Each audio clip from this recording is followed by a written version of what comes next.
BEd online classes की series में आपका स्वागत है। आज के सेशन में हम लोग चर्चा करेंगे शिक्षा के उद्देश्यों पर। शिक्षा के उद्देश्यों का सेकंड सेशन है हमारे लिए, तो कंटिन्यू करते हैं। जैसा कि आप लोग जानते हैं कि अपने लास्ट सेशन में हम लोग डिस्कशन कर रहे थे शिक्षा के उद्देश्यों के निर्माण के आधार, यानी कि ऐसे पॉइंट्स जिनके आधार पर शिक्षा के उद्देश्य निर्मित किए जाते हैं, जिनके आधार पर शिक्षा के उद्देश्यों का निर्माण किया जाता है, उनको हमने डिस्कशन किया था, जो कि कुछ इस प्रकार से थे। हमने आप पहला आधार बताया हुआ था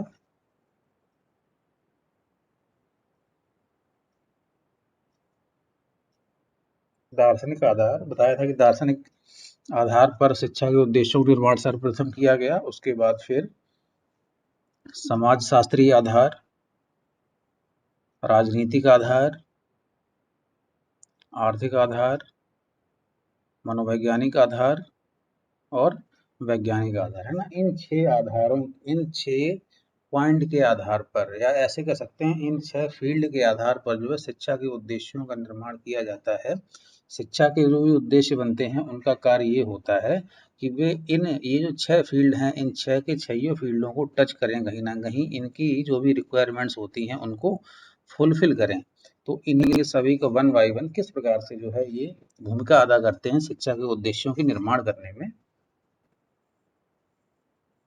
तो इसी क्रम में सबसे पहले हम लोग डिस्कशन करते हैं दार्शनिक आधार, है ना। दार्शनिक आधार पर शिक्षा के उद्देश्य किस प्रकार से निर्मित किए गए थे, है ना।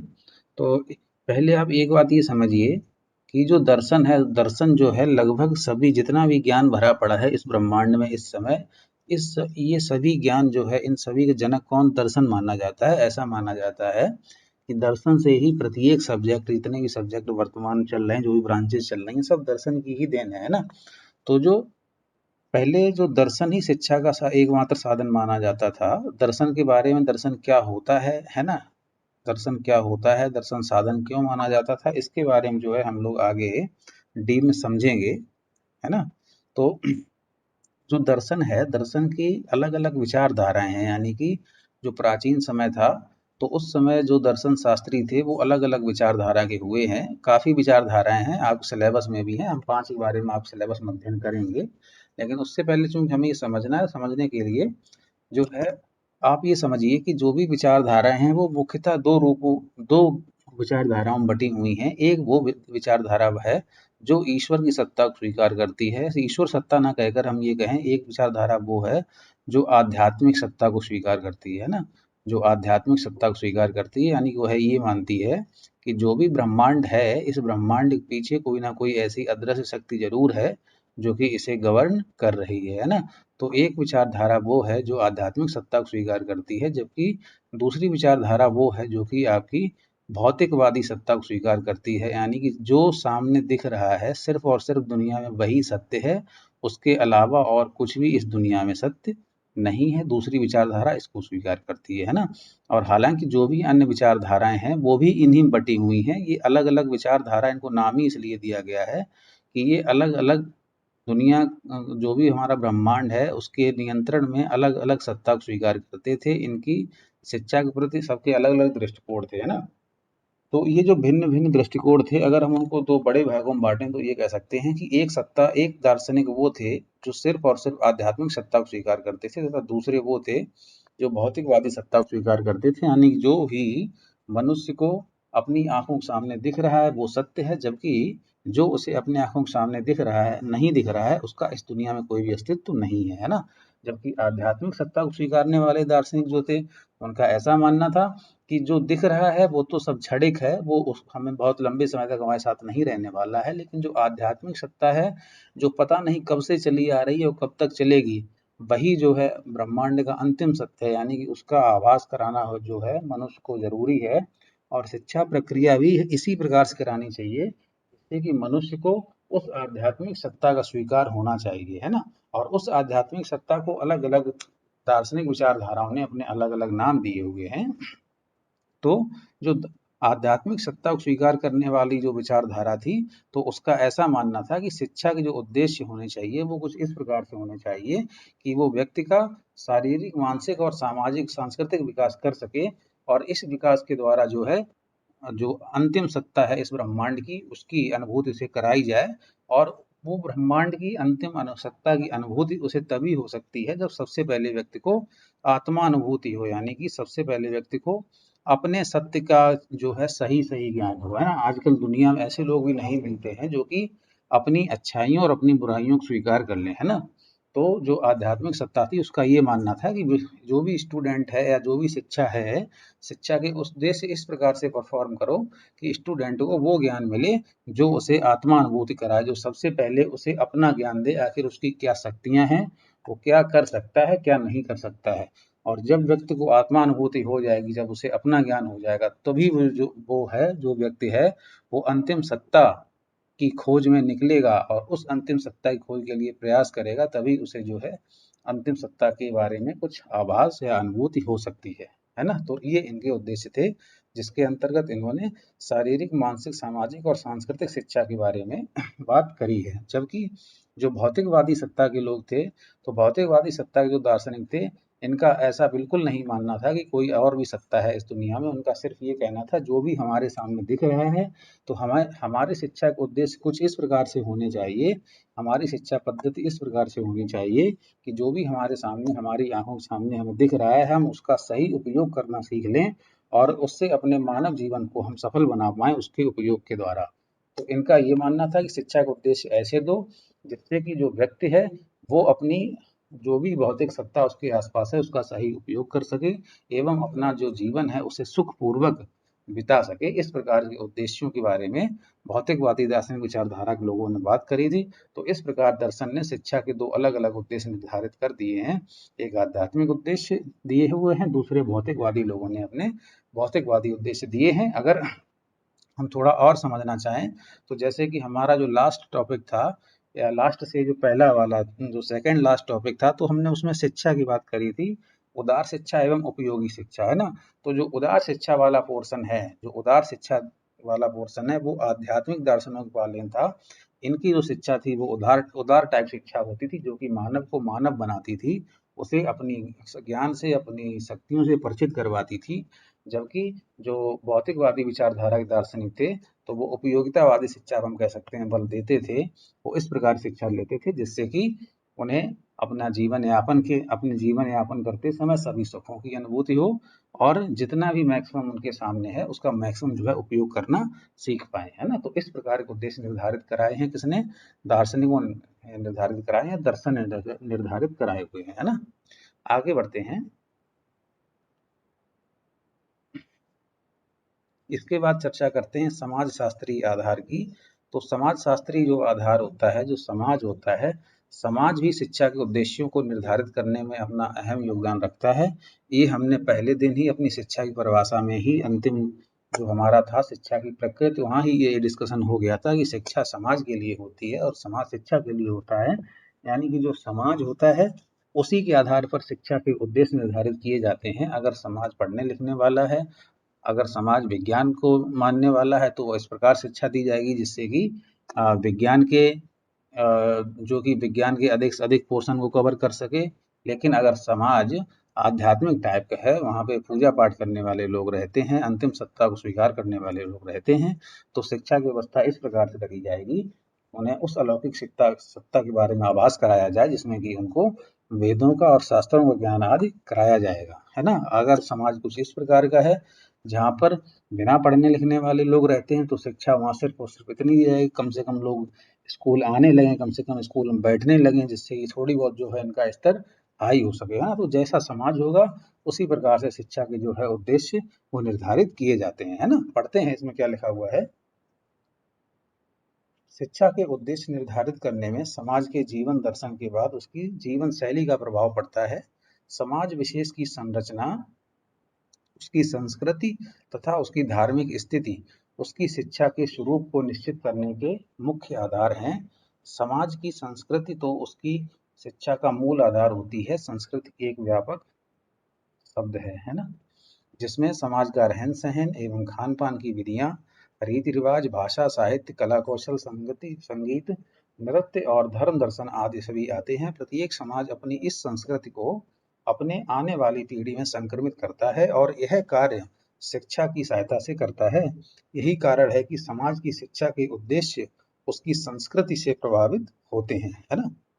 तो जो भी अभी हमने बोला है लगभग वही इसमें सब लिखा हुआ है। उन्हीं शब्द उसी जो अभी हमने बोला है उसी को जो है इसमें शब्दों में पिरो दिया गया है। एक बार और समझ लेते हैं। तो जो इसमें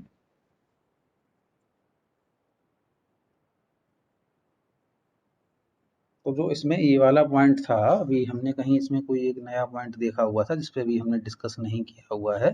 धार्मिक स्थिति, शिक्षा का रहन सहन, खान पान। हाँ, एक बात बस मेरे माइंड में ये आ रही है कि अभी अभी हमने ये बताया था कि जैसा समाज होता है वैसी शिक्षा होती है। अगर समाज में पढ़े लिखे लोग रहते हैं, अगर आध्यात्मिक लोग रहते हैं तो आध्यात्मिक शिक्षा देना वहाँ का उद्देश्य होगा। वहाँ की शिक्षा इस प्रकार की होगी कि उन्हें आध्यात्मिक ज्ञान प्रदान कराया जाए। अगर समाज के लोग विज्ञान को मानने वाले हैं तो शिक्षा इस प्रकार से व्यवस्था करी जाएगी कि वहाँ वहाँ पे विज्ञान का अधिक अधिक पोर्शन कवर कराया जाए, विज्ञान के नियमों का पालन कराया जाए। अगर समाज इस प्रकार का है कि वहाँ एकदम से लोग पढ़ना लिखना नहीं चाहते हैं, लेबर क्लास के लोग हैं, तो वहाँ पर यही प्रयास किया जाएगा कम से कम इनको स्कूल बैठाने लग जाओ जिससे कि इनके उत्थान के लिए कम से कम एक नींव तैयार हो सके, है ना? तो अगर हम इसको और थोड़े अच्छे शब्दों में कहना चाहें तो हम ये भी कह सकते हैं प्रत्येक स्कूल जो होता है, प्रत्येक स्कूल अपने आप में एक समाज होता है ना? क्योंकि प्रत्येक स्कूल में जिस प्रकार के लोग बैठते हैं, यानी हर एक स्कूल में अलग अलग प्रकार के लोग जाते हैं। अगर कोई स्कूल है जहाँ पे सिर्फ और सिर्फ कॉमर्स की पढ़ाई होती है तो वहाँ का जो समाज होगा वो कॉमर्स का होगा। तो वहाँ के सभी स्टूडेंट को सिर्फ और सिर्फ कॉमर्स की शिक्षा दी जाएगी, है ना? अब वहाँ का समाज आप लोग हो, जो वहाँ के स्टूडेंट हैं वो वहाँ का समाज है, ठीक है? तो वहाँ जो स्कूल बना है वहाँ सब वही जा रहे हैं जिन्हें अकाउंटेंट ही बनना है, तो सबको अकाउंट की ही शिक्षा दे दी जाएगी वहाँ पे। और अगर सभी लोग मंदिरों में जा रहे हैं, सभी लोग मस्जिदों में जा रहे हैं, तो मस्जिद अगर जाओगे तो फिर आपको मस्जिदों में मस्जिदों वाली ही शिक्षा दी जाएगी वहाँ पे, जो वहाँ का अपना पठन पाठन कार्य होता है मुस्लिम लोगों का। तो उनका भी अलग एक शिक्षा का दर्शन होता है, तो वहाँ पे उसकी जानकारी आपको दी जाएगी। तो प्रत्येक समाज के निर्माण भी प्रत्येक समाज का निर्माण भी शैक्षिक संस्थाओं में ही होता है। शैक्षिक संस्थाएं भी अपने अपने आधार पर अलग अलग समाज निर्धारित कर सकती हैं, है ना? आगे बढ़ते हैं। इसके बाद डिस्कशन करते हैं राजनीतिक आधार पर। तो जो शिक्षा का राजनीतिक आधार है वो क्या है?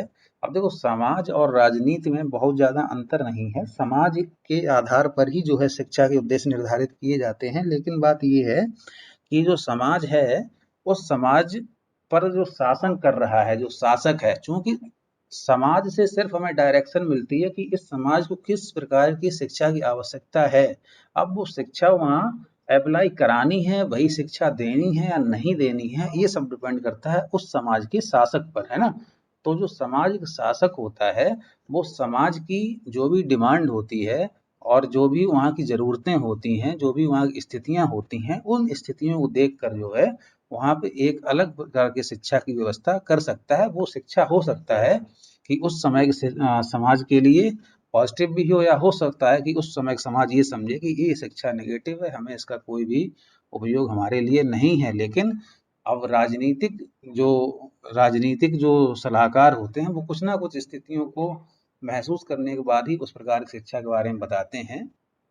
तो शिक्षा के उद्देश्य निर्धारित कराना तो समाज का काम है, लेकिन वो उद्देश्य बनाकर उनको अप्लाई कराना वहाँ की राजनीति का काम है, वहाँ के शासकों का काम है। जैसे शासक होंगे उसी प्रकार से जो है वहाँ की शिक्षा प्रणाली चलती है। तो शासकों पर भी शिक्षा के उद्देश्य को निर्धारित करने का बहुत अधिक जो है भार रहता है, वही निर्धारित करवाते हैं। समझते इसमें लिखा क्या, पहले एक बार पढ़ लेते हैं। शिक्षा के उद्देश्य पर दृष्टि डालने से पता चलता है शिक्षा पर सबसे अधिक प्रभाव राज्य और राजतंत्र का ही पड़ता है ना। वही बता रहे हैं कि शिक्षा के जो उद्देश्य हैं वो पता लगाना अलग बात है, शिक्षा की स्थिति अपने समाज में पता लगाना अलग बात है, लेकिन शिक्षा क्या देनी है ना? वहाँ का ऑब्जर्वेशन देख लोग कर लेगा क्या करना है, लेकिन वो देनी है या नहीं देनी है, किस प्रकार देनी है, ये सभी जो है वहाँ के राज्य और राजतंत्र निर्धारित करता है ना।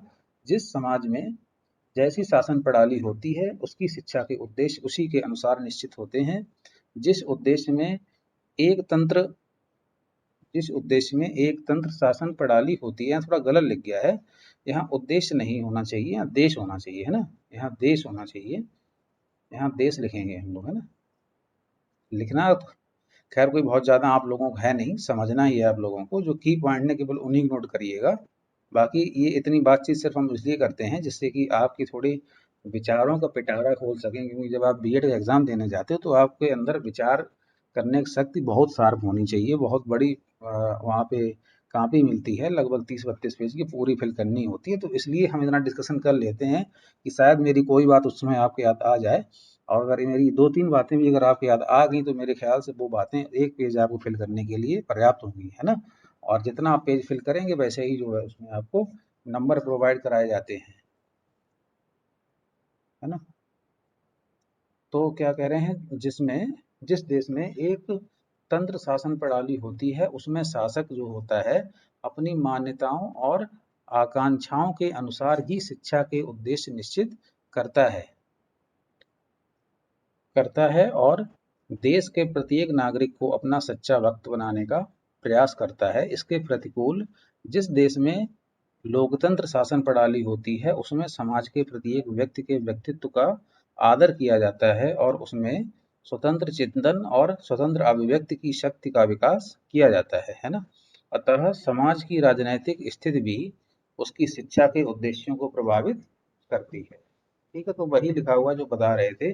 तो यहाँ पर हमारा क्या कहने का तात्पर्य है कि ये कह रहा है कि अगर कोई समाज ऐसा है जहाँ पर एक तंत्र शासन प्रणाली है ना? जैसे कि अभी अगर हम आपको एग्जांपल दें तो सबसे बेटर एग्जांपल जो आपके माइंड में हो सकता है, जिससे आप परिचित होंगे, वो हो सकता है नॉर्थ कोरिया, है ना? उत्तर कोरिया जो है, उत्तर कोरिया का जो शासक है वो है किम जोंग उन, है ना? किम जोंग उन, उसका आप लोगों ने चेहरा भी कभी ना कभी पेपर में जरूर देखा होगा, टीवी में भी वो सुर्खियों में रहता है। तो वहाँ एक तंत्र शासन प्रणाली है, यानी कि सिर्फ और सिर्फ किम जोंग उन जो चाहेगा, है ना? किम जोंग उन जो चाहेगा उस देश में वही हो सकता है। उसके अलावा किसी और को अपनी मन की कोई भी बात कहने का अधिकार तो है, लेकिन मनवाने का अधिकार बिल्कुल भी नहीं है उसके सामने।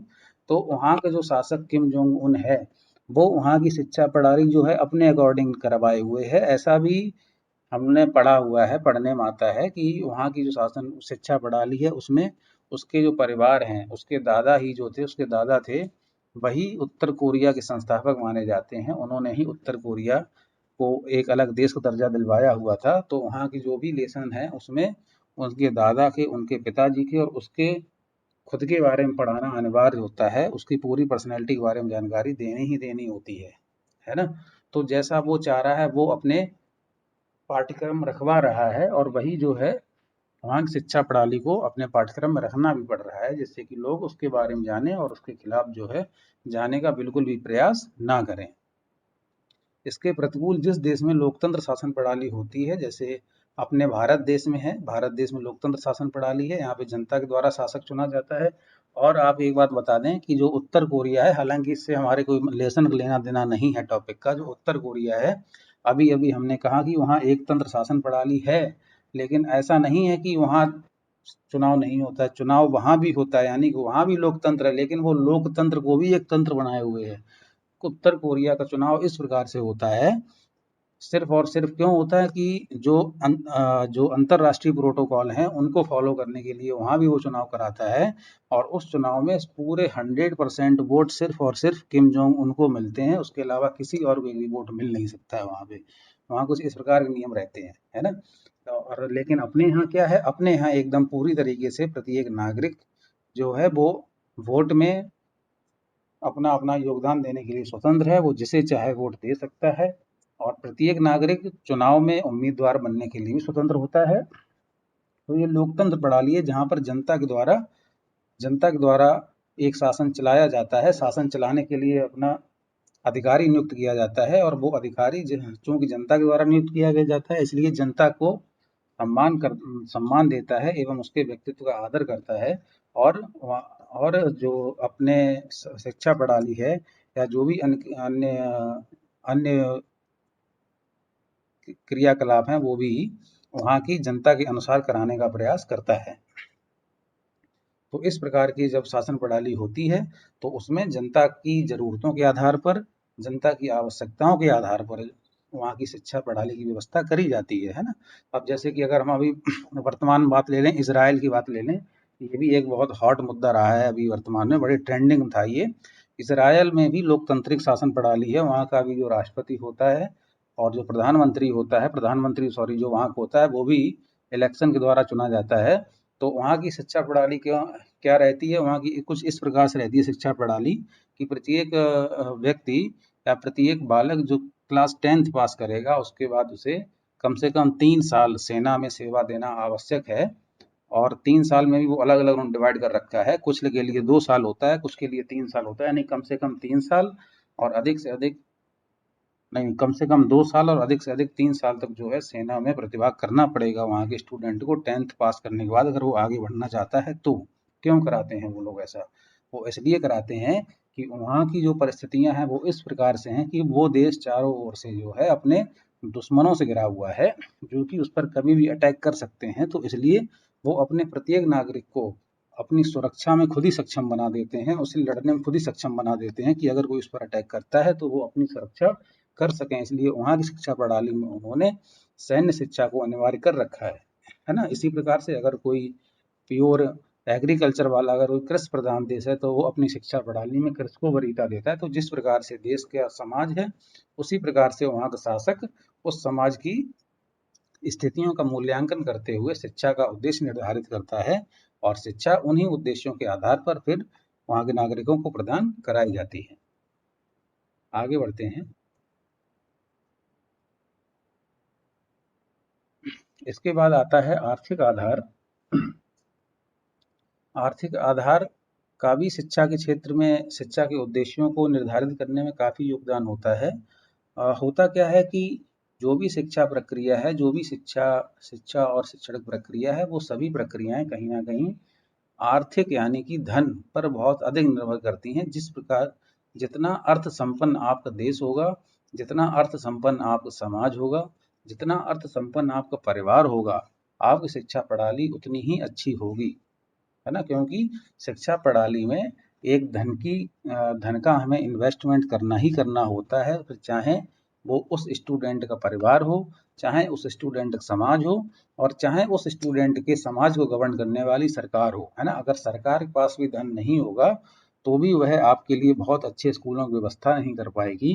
और जब वो बहुत अच्छे स्कूलों की व्यवस्था नहीं कर पाएगी तो फिर आपके पास अगर धन है भी लेकिन आपके पास संस्थाएं नहीं है अच्छी पढ़ने पढ़ाने के लिए, तो मेरे ख्याल से उस धन का आप अपनी शिक्षा में कोई बहुत ज़्यादा लाभ प्राप्त नहीं कर पाएंगे, है ना? और अगर सरकार बहुत धनाढ्य है, वहाँ पैसा है, अगर आपके पास पैसा नहीं है तो बिल्कुल ऐसा पॉसिबल है, फिर सरकार अपने गवर्नमेंट स्कूल में आपका एडमिशन फ्री में भी करा सकती है और आपको अच्छी से अच्छी शिक्षा प्रदान करा सकती है।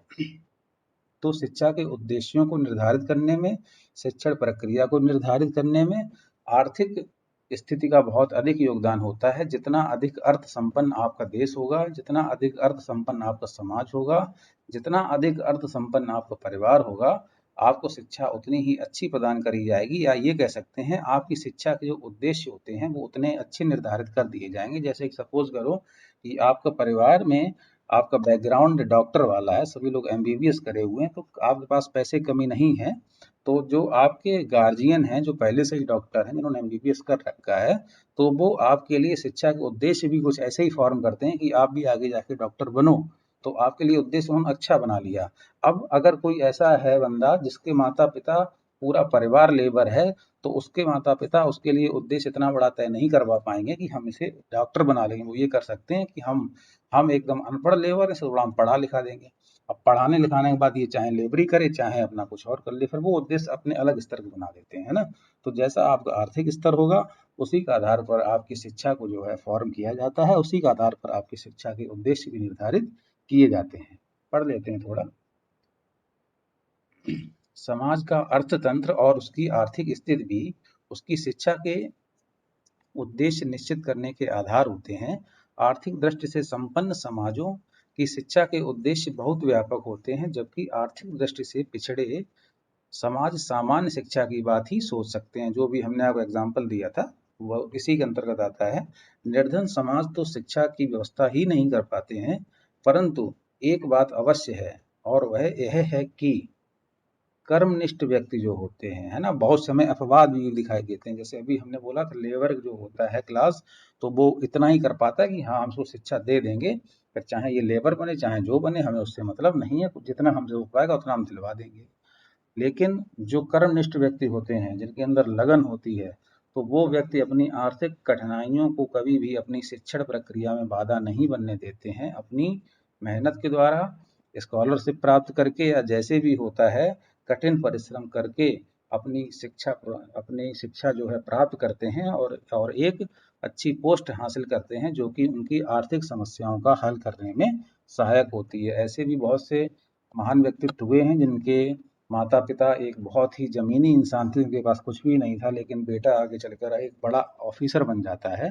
तो वो सभी बातें उन व्यक्तियों पर लागू होती हैं जो कर्मनिष्ठ व्यक्ति हैं, जिनके अंदर अपनी आंतरिक भावना कुछ ऐसी होती है कि हमें समाज में कुछ करना है, हमें कुछ बड़ा करना है, और उसके लिए खुद से ही मेहनत करते हैं, है ना। तो उनके लिए ये बहुत ज़्यादा प्रॉब्लमेटिक नहीं है, लेकिन हाँ, उनके लिए प्रॉब्लमेटिक तो नहीं ये तुम कह सकते हैं, लेकिन उनके लिए बहुत ज़्यादा सपोर्टिव भी नहीं है। वो अपनी कंडीशंस खुद क्रिएट करते हैं, लेकिन ये जो आर्थिक आधार है, उन लोगों के लिए ज़रूर सपोर्टिव है जो आर्थिक रूप से संपन्न होते हैं, है ना। उनके लिए ये बिल्कुल बहुत अधिक सपोर्ट करता है। आगे बढ़ते हैं।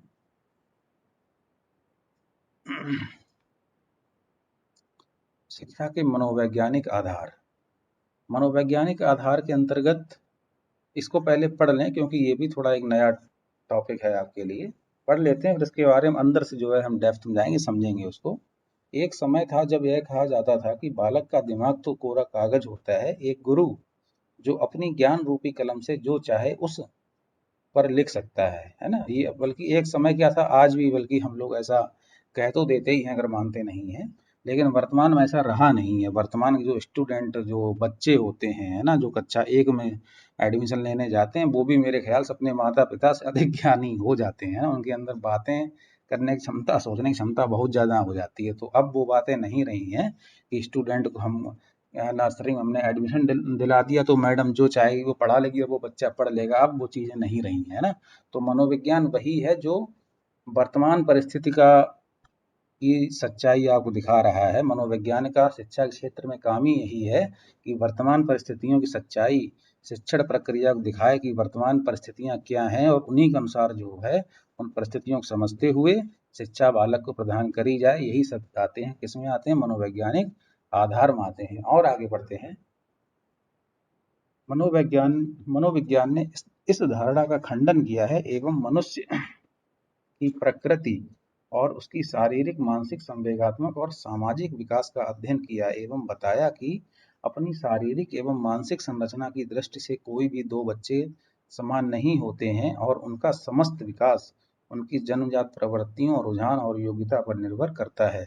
शिक्षा के उद्देश्य मनोविज्ञान पर आधारित होने लगे हैं। फलस्वरूप आज शिक्षा का उद्देश्य मनुष्य की जन्मजात शक्तियों का विकास करना होता है ना।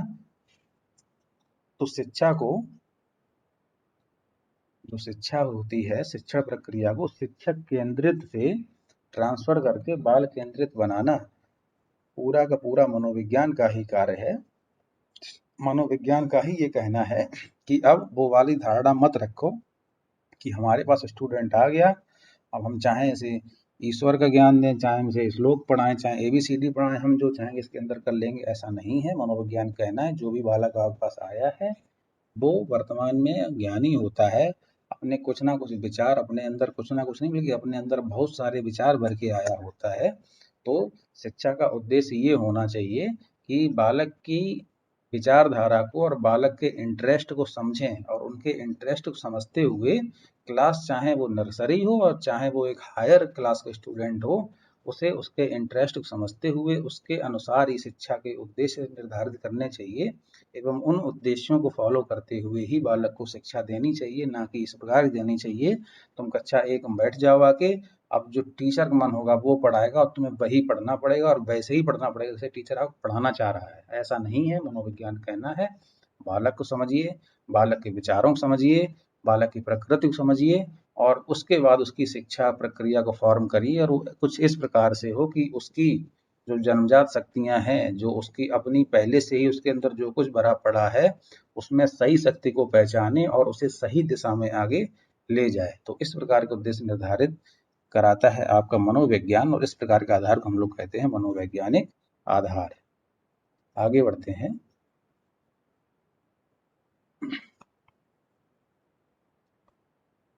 वैज्ञानिक आधार है ना, वैज्ञानिक आधार जो कि शिक्षा के उद्देश्यों को निर्धारित करने में एक महत्वपूर्ण भूमिका निभाता है, और ये अंतिम आधार भी है हमारे आज के टॉपिक का, अंतिम पॉइंट भी है।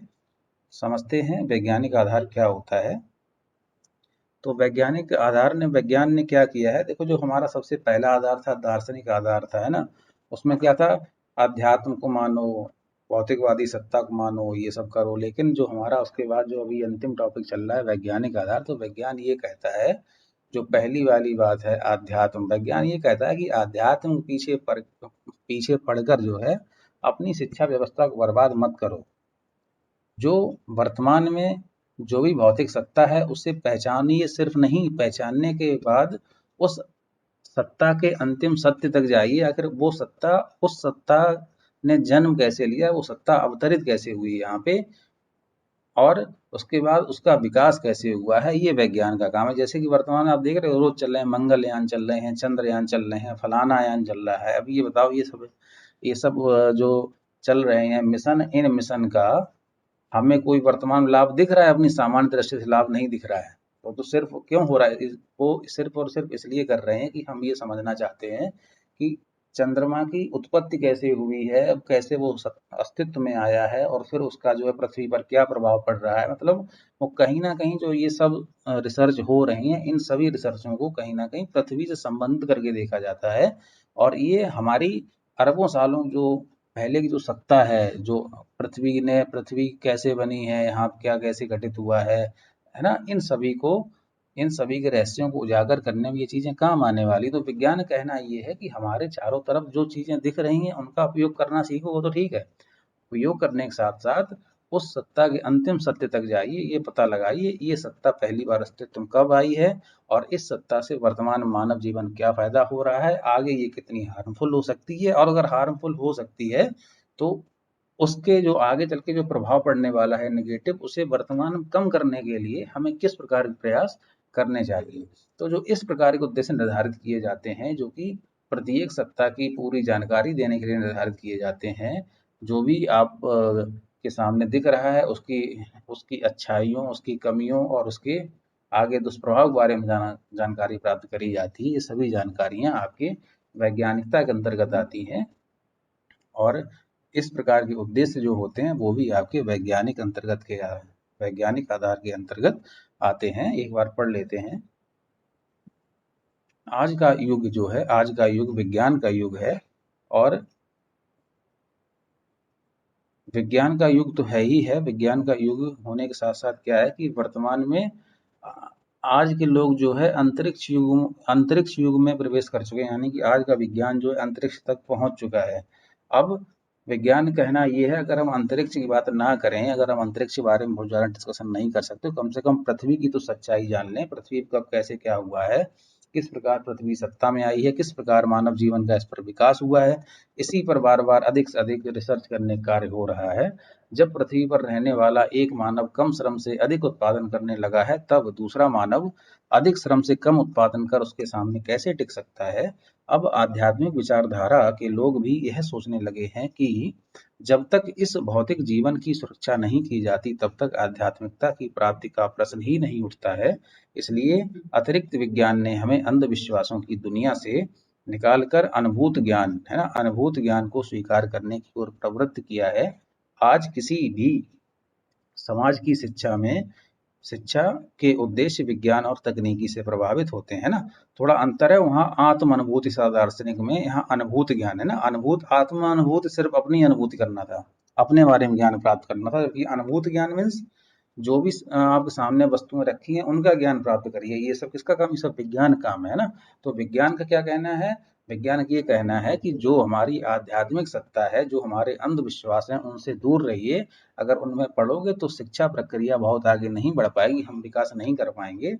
उससे अच्छा ये है कि जो भी हमारे सराउंडिंग में है, जो भी सत्ता इस दुनिया में है, उस सत्ता के बारे में सोचिए, उस सत्ता के अंतिम सत्य तक पहुंचने का प्रयास करिए, और उसका एक ऑथेंटिक प्रूफ दीजिए। और उस ऑथेंटिक प्रूफ से होगा क्या कि हमें उस सत्ता की प्रारंभ, उसका वर्तमान और भविष्य में जो है उससे होने वाला प्रभाव के बारे में हमें जानकारी मिल जाएगी, और उन प्रभावों के बारे में अगर हमें जानकारी मिल जाती है तो हम कहीं ना कहीं अपनी क्षमताओं द्वारा उन प्रभावों में सुधार भी कर सकते हैं। जैसे कि अभी वर्तमान में ये जो तूफान दो आए हैं, अभी यास तूफान आया है हाल ही में, उड़ीसा तट पे जो टकराया है, क्या था, तूफान आने से पहले ही विज्ञानियों द्वारा जान लिया गया कि देखो यहाँ तूफान आने वाला है। तो हुआ क्या है, तो उस तट को पहले से ही खाली करा दिया गया। अब ये चीजें अगर ना होती तो कितना बड़ा वहां नुकसान होता है ना। तो ये सभी चीजें वैज्ञानिकता के अंतर्गत आती हैं। तो वैज्ञानिक इसीलिए जो है आज की शिक्षा के उद्देश्य इस आधार पर तैयार किए जाते हैं कि ये सभी जो है फैक्ट हैं, ये सभी बातें हैं, शिक्षा में इंक्लूड करनी चाहिए, जिससे कि आगे मानव जीवन को और अधिक कन्वीनियंट बनाया जा सके और मानव अपना जीवन जो है अत्यधिक सुविधाजनक रूप से जी सके। तो आज के लिए बस इतना ही। आज हमारे जो है शिक्षा के उद्देश्यों के आधार ओवर होते हैं। अब कल का जो टॉपिक होगा वहाँ शिक्षा के मुख्य उद्देश्य पर हम लोग डिस्कशन करेंगे। आज के लिए इतना ही। Thank you.